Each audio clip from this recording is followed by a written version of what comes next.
I'm Marg Lawless and this is Shirley Barker, and we're just two of the 6 people listed as learning leaders from Reservoir District Secondary College on the list there.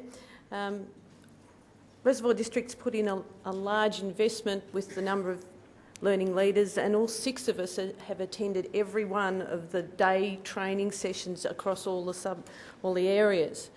I firstly needed to say apologies to Peter, but we're here under false pretences. We're actually not presenting on numeracy.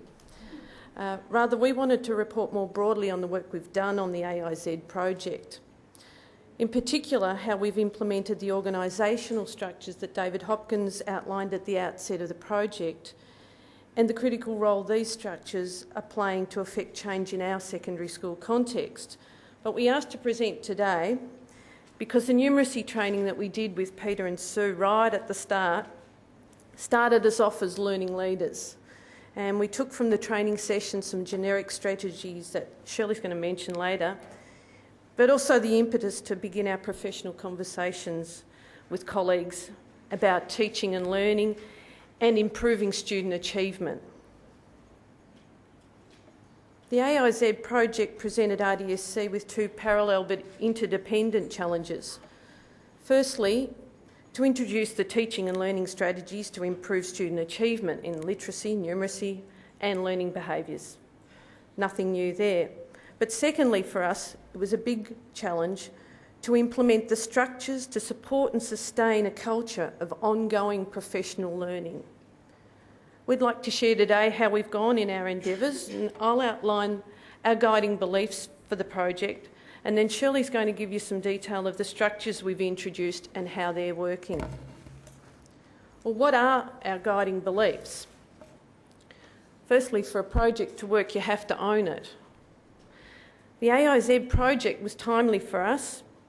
Our principal, Robin Lockington, heard about the project and he realised that it aligned a lot with our recently completed school review. He lobbied at the time for us to be included, and we're here.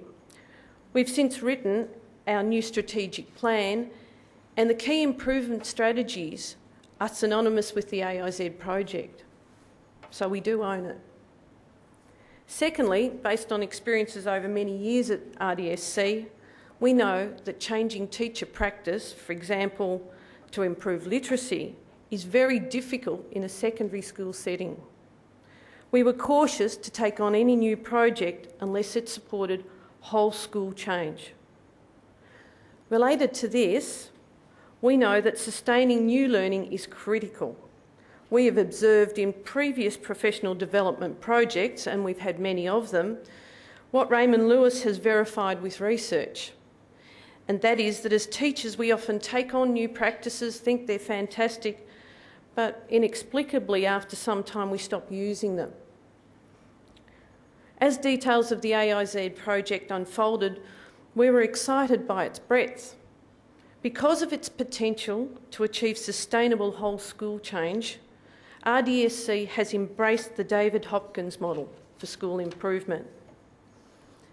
There are 2 other beliefs that we see as critical to achieving success in the project. Firstly, that our commitment to the project is long-term. We are determined not to allow other projects, as has happened in the past, to come along and divert our energies and to compromise our success. And secondly, and this is one you probably all felt, it's important for us to resist the urge to go fast.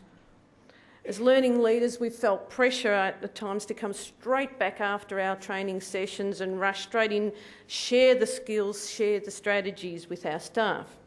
Sure, to improve student achievement, teachers need that toolkit of strategies that work, but at the same time, we must support teachers to use the strategies and to reflect on their practice. That takes time.